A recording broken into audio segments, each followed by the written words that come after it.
And you could learn about the oppression, the repression by the Israeli forces on its own people.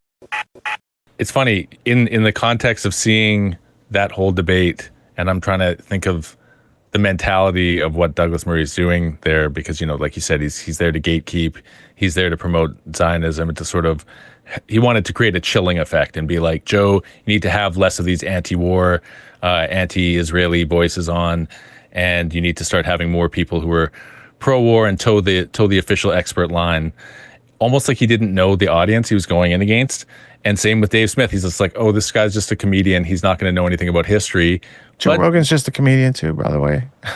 But these are guys who read books and talk to, like, they kind of want to form an expertise, so they really care about these things. And so it just made me think, like, what kind of person do you have to be a gatekeeper, where you value money or accolades or whatever above truth? And I found this quote. It's kind of short. If I can really quickly read it. Please do. I don't know what it's from, but maybe somebody can find out. It says, above all, don't lie to yourself. The man who lies to himself and listens to his own lie comes to such a pass that he cannot distinguish the truth within him or around him, and so he loses all respect for himself and for others. And having no respect, he ceases to love, and in order to occupy and distract himself, without love he gives way to passions and coarse pleasures, and sinks to bestial vices, all from continual lying to other men and to himself. The man who lies to himself can be more easily offended than anyone. You know, it's sometimes very pleasant to take offense, isn't it? A man may know when nobody has insulted him, but that he has invented the insult for himself, has lied and exaggerated to make it picturesque, has caught at a word and made a mountain out of a molehill. He knows that himself, yet he will be the first to take offense and will revel in this resentment until he feels great pleasure in it, and so passes it on to genuine vindictiveness. And that's how I felt Douglas Murray was to Dave. He was treating him vindictively. Well, I think he's also like, he doesn't have a strong sense of what the actual is. He's like, oh, you know, you're platforming people who have like 1,000 followers. Like Ian Carroll has a lot of followers, bro. And I'm not saying I agree with everything Ian Carroll, but I agree with like pointing out stuff that people should know about and look into and letting them make their own decisions. I think he's also in a veiled way talking about Candace and the topics that she's been covering. And he's probably talking in a veiled way about Kim Iverson, because I'm pretty sure Douglas Murray gets a call from BB's staff and they're like, look, we need you to go firefight over there on Rogan because they're just talking about too much truth. And Israel's losing support in the public relations war. And that's why he just did that meeting with Tim and all those guys. That's not something you do when you're winning. They're like, hey, help us cover up. You're aiding and abetting a genocide and ethnic cleansing, which has been demonstrably proven through hundreds of hours of this podcast. And you can search, Gaza or Israel-Palestine conflict in the gtw.clipgenie.com. That's where it is. That quote was apparently Fyodor Dostoevsky, and that was from the brothers Karamazov. Oh, wow. Brothers Karamazov. Character Father Zozima, offering profound insight into self-deception and its consequences. Is that the one where, like, for the first couple hundred pages, he's just giving biographies of people? I forget. Not sure. I'll ask Dylan when I see him tomorrow. He'll know the answer to that. All right, so do we have a clip of the Rogan, Douglas Murray? We did some at the beginning. It was Jeremy talking about. Yeah, I saw that. That was kind of milk toasty. I don't know. There's one from Michael Malice, but it's a little bit long. It's too Malice. Yeah. I was just hoping. I had a time code earlier, but then I kept listening until I lost it. But I was like, oh, that's a really good part. But yeah, I'm not an expert, so what do I know? That's how I would get Douglas Murray to stop listening to me. That's all you have to say. I'm not an expert, so why should you listen to me? Not to be dismissive of something, Joe but I Rogan can Experience. watch the entire Do you part think of that you could do Tropic there you Thunder today? Would that be possible? It's coming through, Colby. Monday.com is the best day. Or is that me? Me going through? Oh, that's you. Oh, God. Look at you. Oh, sorry, Colby. I might have to. Admonish me for calling out the wrong. No, I might have to do some, because I got my Roadcaster. Usually I don't have my Roadcaster. Here's a clip from the GRE Clip channel. Yeah, let's check it out because this will be pretty easy to pick apart. I mean, any of the sections. Yeah, it's the same type of argument the whole time. Yeah. Go ahead and click into that, Colby. Let's check it. On this show, you can see it full screenish though, instead of in the corner like they do on Joe's show. And I think that people have been indoctrinated by very bad actors into this, and as a result have excused atrocities or will make excuses for them, make excuses for the people who do them. I think, in addition, it plays to some of the darkest things of the regional mind as well as the international mind. The aims of Hamas, their stated aims, include the annihilation of the Jewish people. And October the 7th, they had their best go at doing that. Okay, pause. And Their stated aims as of 1988, Douglas. Have they updated the Hamas charter recently? Like in the last 20 years? Where it doesn't say that anymore. And by the way, also I would add to the table, and if you're going to weigh it out on the scale, please do, that the Likud Charter of 1977 says from the river to the sea in so many words. So the people that moved from Europe to take the land from the indigenous people said it first. Go ahead, let it play. fact that in a decision between whether or not you're on the side of the people who want to dance and live in peace with their neighbors, or whether you're on the side of the people who want to rampage through a dance party bar in the early morning, macheteing at people. I find it amazing that there are so many people who don't know which side. The rave that he was just talking about, people being macheted, was blown up by Israeli Air Force's helicopters, munitions, the bombs that Lee Camp just described in that previous clip. That was going on there. They also let that festival be rescheduled to that location right near the fence of the prison. And intelligence had a stand down and took all their people away from there. So I'm not saying they made it happen on purpose, but when you fund Hamas, you know about their plan ahead of time, and then you de-staff the whole area so that what used to detect a cat now can't detect 100 people and warn the system. And you've got a whole military stand down, but then you come in and do Hannibal Directive on a bunch of your own citizens. I mean, everybody in that country is a citizen of your country, technically. So the whole thing is a civil war. But that's not what Douglas Murray will tell you. He'll tell you you either are on the obviously good side or you're a stupid terrorist. And I think neither of those is accurate or genuine reflections of the situation. Go ahead and let him play because he says lots of funny things. Side they're on. But there are a lot of them. There are a lot of reasons for that. But one of the foremost reasons is the fact that the state of Israel has been uniquely libeled, has been uniquely lied about. Its history has been uniquely lied about. It has been uniquely put under an international spotlight and then misrepresented in a way which I cannot think of many. Douglas, can you give me 3 examples? Could have been a question if he wasn't running the table and being the interviewer. Because I think if you were to watch the underground history of Israel-Palestine over on Rumble on the Grand Theft World channel, you would see that none of Douglas's points hold water. Like he's got colanders trying to convince you that they're buckets. He's got a lot of holes in that theory. Maybe I have holes in my theory.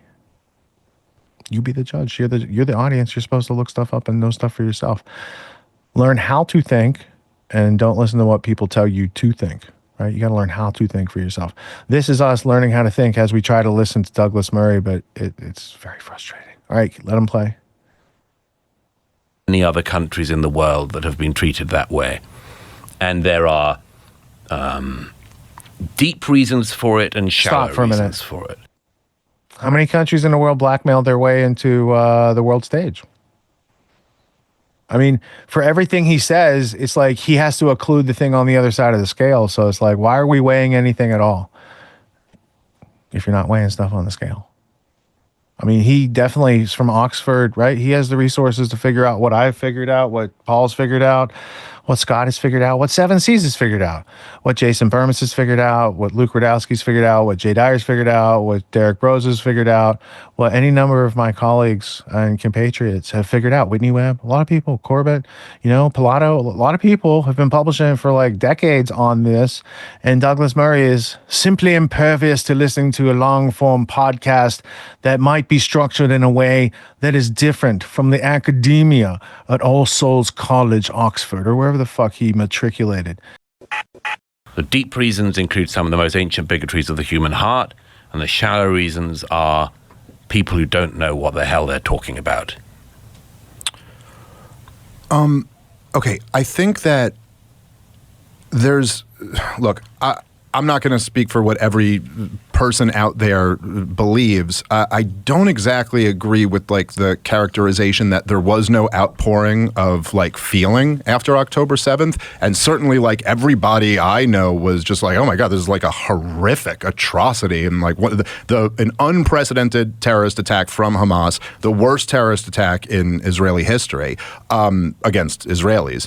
And it was horrible. I think what a lot of I'm not arguing that there are no people who are actually pro-Hamas or there are no people who are actually like hate Jews or something like that. I do think that what happens is that a lot of people get put in that category who do not belong there. Much like we've seen this over the last year and a half, where a lot of people, you have John Podhoretz calling Thomas Massie anti-Semitic scum, because he said, we're dead broke. We can't afford to fund everybody else's war here. People have been calling Tucker Carlson anti-Semitic all over the place. When these are two guys, Thomas Massie and Tucker Carlson, who have never uttered the words "the Jews" in their life.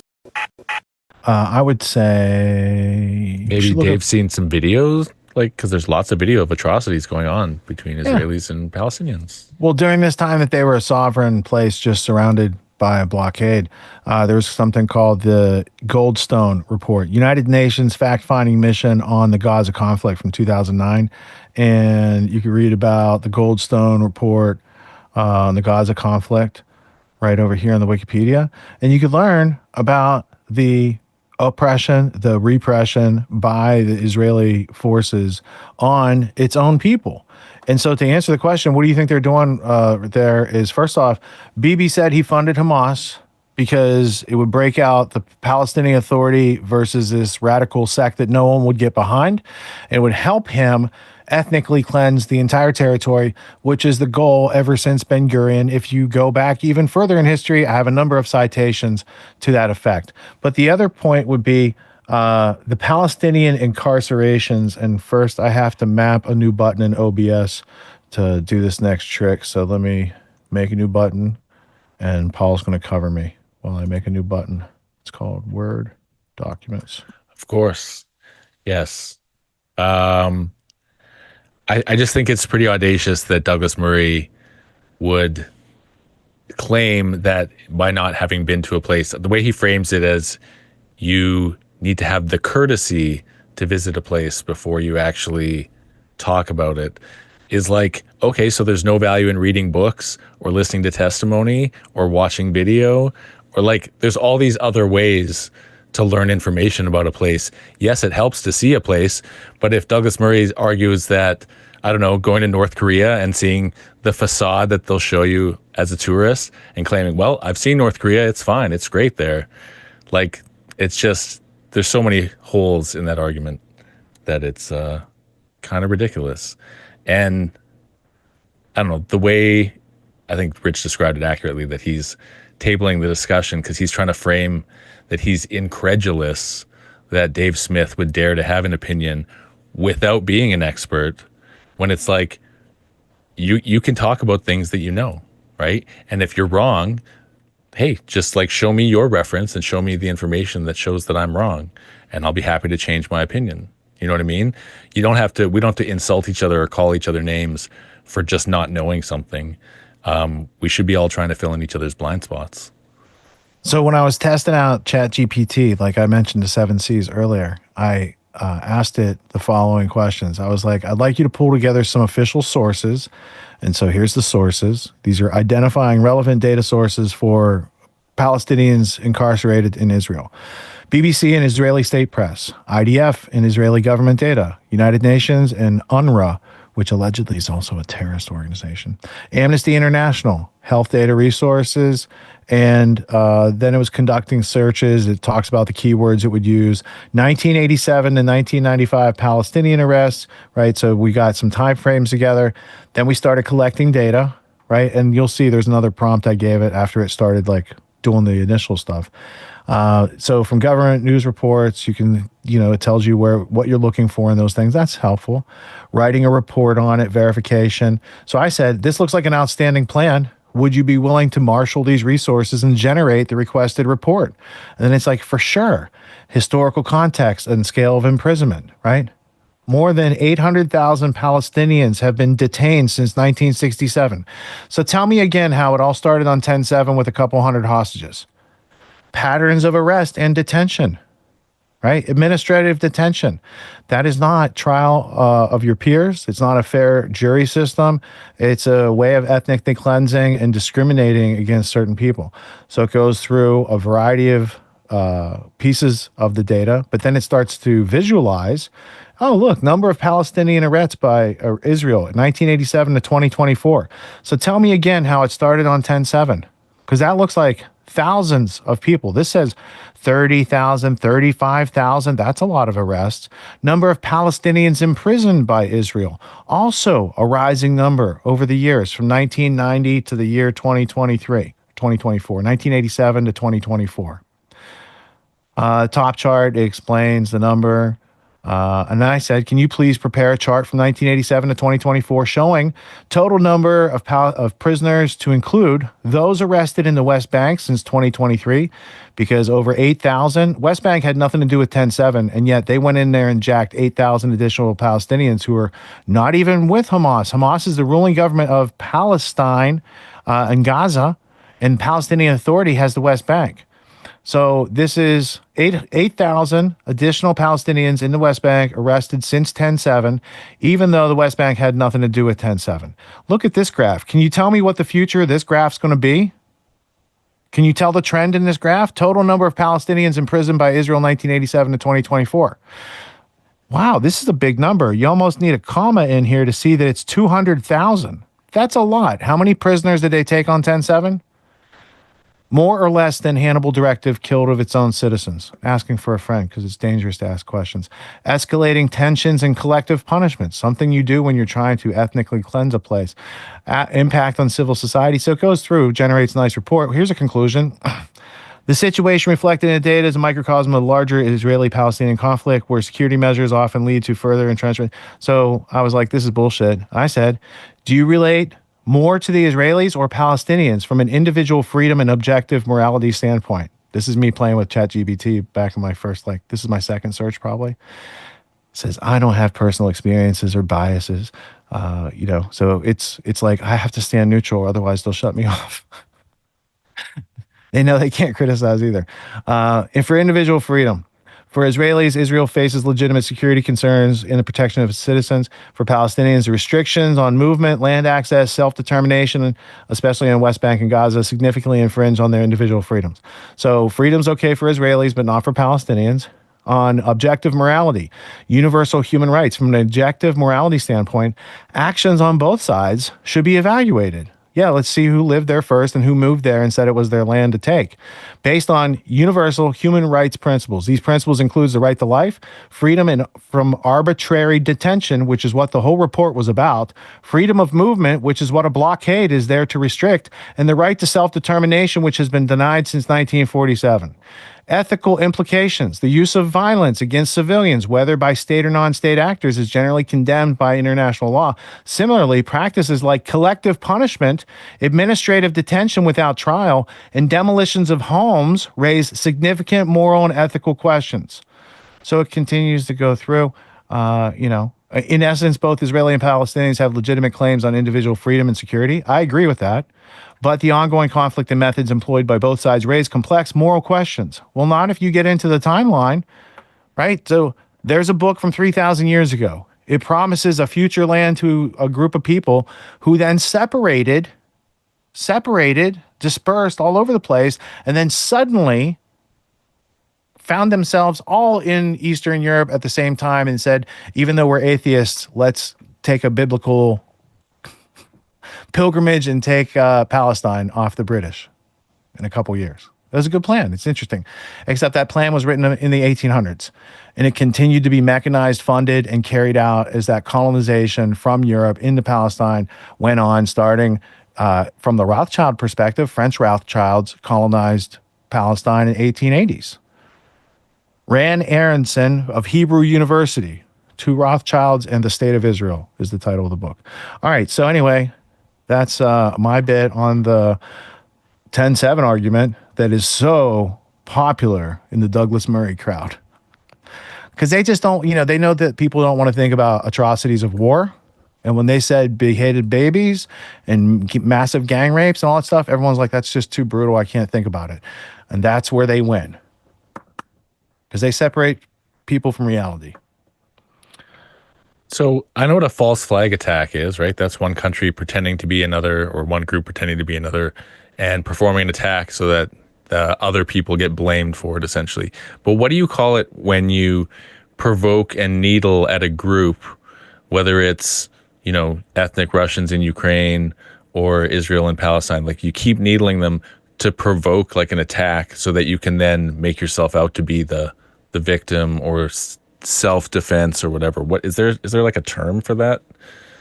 Is it just called a provocation? Provocateur? Provocateur. Is it like a French word? Is it like a French word? Yeah. Provocateur. Okay, that makes sense. It's like when you kick them in the balls and then they cry about it, you can call them an anti-Semite. Yes, Beavis and Butthead explaining reality for us in the most basic, simple terms. I love it. You got to leave it to Beavis. That'd be a good show. Instead of leave it to Beaver, leave it to Beavis. Yeah, I like that. Yeah. That's good. What do you think, Butthead? What do you think, Butthead? Yeah, that's pretty good. Wait a minute. I'm Butthead over here. Yeah, I was going to say, I can only do one voice. So that's pretty good, Beavis. We'll leave it to Beavis. Yeah, I'll just keep practicing like that. Yep. Yeah. All right. Well, Beavis, if we left it to you, we would never score. We don't score. All right, enough fun in the sun. Do we have a block coming up? Or did you guys think I was putting Well, this block see, together? Colby was, we're having some YouTube issues apparently. Well, because we played a bunch of Joe Rogan, and I'm sure it got nuked over there. Yeah, they're like, hold on, we got to cool down the servers a little bit. But yeah, I think we should be good. Just keep it on with the Israel stuff, some Alex Jones stuff, redacted, and some more Lee Camp. Well, let's see if we can. Let me see. I was just trying to drop that report in the chat so you guys could have it too, so I don't have to look for it in the future. There was another part. Let me scroll down in your show card here. Very nice job doing a show card. You did a nicer one than I do. I threw it together, then Paul broke it into categories, so it was like a team effort. So. Let's do that Tragedy and Hope in 10 minutes, Jay Dyer video. There you go. Because we've been talking about Lionel Curtis and all these various characters of the Cecil Rhodes milieu. There's a chance Jay covers some of that in his video from 4 years ago or whenever that was. Because it's not a new one, but it's a good summary. And I'm sure it's more academic than I can pull together at the wee hours in the morning right now. So mix that in. Do you have another, what other clips you want to put in that block? We don't have to go through all the things that I had in the playlist, just for sake of brevity, because, we had a guest tonight and stuff like that. Sometimes not everything in the show card makes it into the show. Pretty much the rest of the show was primarily Israel, just Israel stuff. I had a couple things like UK really failed on freedom this last week. I did 2 reports on how shitty the UK did on freedom this last week. So I can just mention it briefly. Here, I'm just going to paste it. I was going to say, can we do Alex Jones after the Tragedy and Hope Quigley? Because those two will fit together.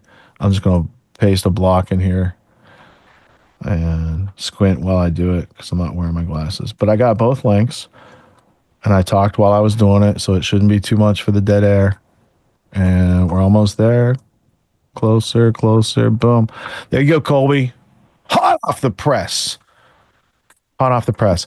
All right, so I'm gonna fill up my water glass while we check out Tragedy and Hope. This is a summary of the book by Jay Dyer, and he has like a 6-hour series. So if you like what you hear, go over to his YouTube channel. You can probably find it there. You can find it at jaysanalysis.com, all that good stuff. And then the man who does 1,000 sit-ups and 200 push-ups before he goes on Tucker Carlson. I think that's just his way of saying it's not Ozempic. He's actually like moving his body and stuff like that. And I think that, after the New World Order tries to kill you so hard and ruin you and you survive through it, like Alex is pretty unstoppable in many facets these days, right? He's like a juggernaut, and he's getting out there and saying some much needed stuff that needs to be said. I don't know. I haven't seen this clip. I'm just maybe hoping for the best. But a lot of what we just talked about wouldn't be said over there either. So I'll be in Austin next week. I'll be doing a show from Austin. Yeah, it might be. I'm making some moves, so we'll see. Yeah, congratulations. Wow, I'm going there for a wedding, but I let the folks know, hey, I'm in town. Let's kick it. Yeah. And Dean is gonna have the Clip Genie Alex Jones ready by then. So do you have a demo presentation? Pretty much, it's gonna be live, ready to rock and roll. And we've been working on it. We've got a whole thing going on with it, and I'll be able to hand deliver it to him. I hope your presentation at InfoWars goes better than the one that I took down there for them. Because after like watching them for years, I had all these ideas and like, dude, if you did this, and I got down there and I just saw that they were in the midst of overwhelm. And it's like, they don't have time to like have a meeting about planning better or doing something better or putting more links out there with the references. Like, that Alex doesn't see his email. He just sees text from Rob Duke. Like basically like I got a gist of like the workflow, and I'm like, oh, no wonder none of my packages or letters or DVDs ever got through trying to get through to this guy, because there's a lot going on down there and people only have so much attention. So thanks to Scott at one point and his connection with Rob Dew, we were able to get this show, a very important show, on to Band.video. So Scott's got friends in high places. I mean, the opposite of Hank Williams Jr. Yeah. Well, you're gonna get a kick out of this. Where's that? The other guy. You're gonna get a kick out of this. Yeah, I don't know any of those songs. I probably should, but you're gonna get a kick out of this. So this is what we're doing. We're delivering Clip Genie to them on a silver platter. They don't have to lift a finger or do a single thing. What we're doing to generate revenue to support it is the Alex Jones store has an affiliate link. So I created a nice catchy banner for the Alex Jones store to put at the top of the Alex Jones Clip Genie. So everyone going to the Alex Jones Clip Genie is already going to be a captured audience member, and they're going to see that banner and they're going to click on it. They're going to go make a purchase, which will then give us affiliate dollars. So it's going to be self-supporting, revenue generating, which double incentivizes Alex to promote it, because not only is he, using Clip Genie to get his information out there, but then he's incentivizing people to visit his store. It's like a quadruple 360 win.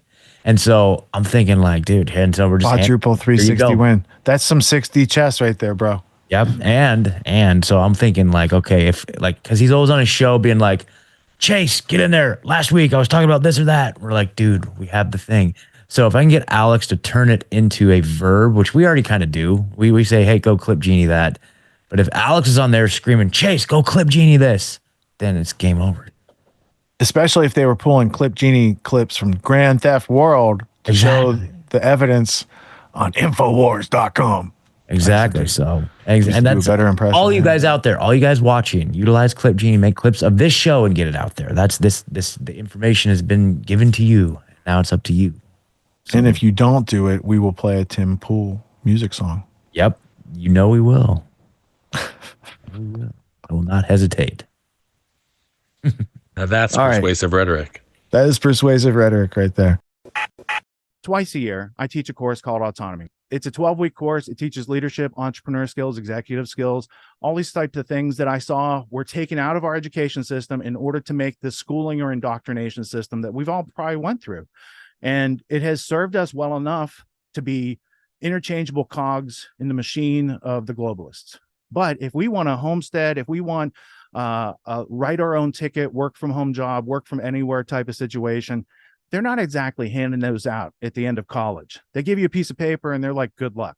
So reality is dropping us off here, but the demands of reality are up here. So I created Autonomy to help people close that gap for themselves so they can level up their skills to the demands of the situations that life is putting in front of us presently. Life's demands of intellect and understanding precision and complexity are ever increasing. The schooling didn't prepare us for it. The media is not going to do anything but reinforce what schooling prepared us for. And so we're going to have to take a leadership position and take steps off the beaten path to kind of blaze our own trail in life.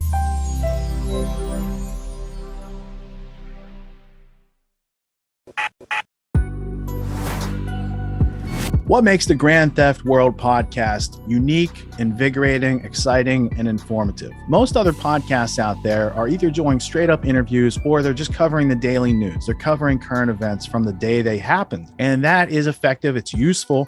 It's a great starting point. And then sometimes these current events change during the week past the first story. So we like to give it a little time. You have to wait till some of the dust settles on these stories in order to give them accurate coverage. And the other thing that's really missing in the media landscape is covering the articles that are coming out every day. That's great. That's necessary. But who's bringing in contextual history so that you can understand what has been going on for decades and decades to lead up to the machinations and actions that we see unfolding today? So what we do here on the podcast is we cover current events. Many of these things are censored, but we wait about a week. As a forensic historian, I focused mainly through my career on the history of globalism and collectivism and things that they call maybe the New World Order.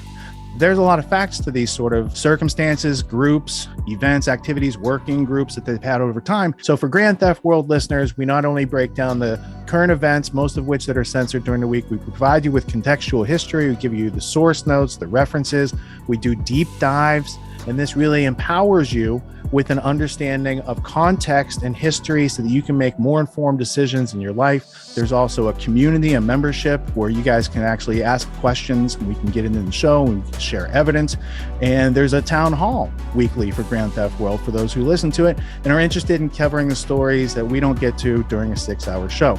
Listening to it an hour a day, you could easily consume the week's news, but you're going to have substance and meaning and context and understanding. And with that, you can make higher quality decisions in your life. So if you're interested in more quality in your life, go to grandtheftworld.com, click podcast at the top, and we'll see you there. Thank you. These allegations are false. This isn't Grand Theft Auto, folks. This isn't a video game. What are the most surprising things that you discovered once you started pulling on that thread? Who he was connected to, what institutions he was influential over, what events he participated in? Come on, man. What are we talking about? Come on, man. No. You don't have to think about it, dude. I got this quote because you said you didn't know much about Klaus Schwab. I made it my job to, as soon as this happened, I'm like, okay, this guy's their front man. Let me learn about the official history of the World Economic Forum. I got their 40-year history. I got every book that Klaus Schwab has written or ghostwritten. I went through those books. This is one of the most interesting passages. Come on, man. Come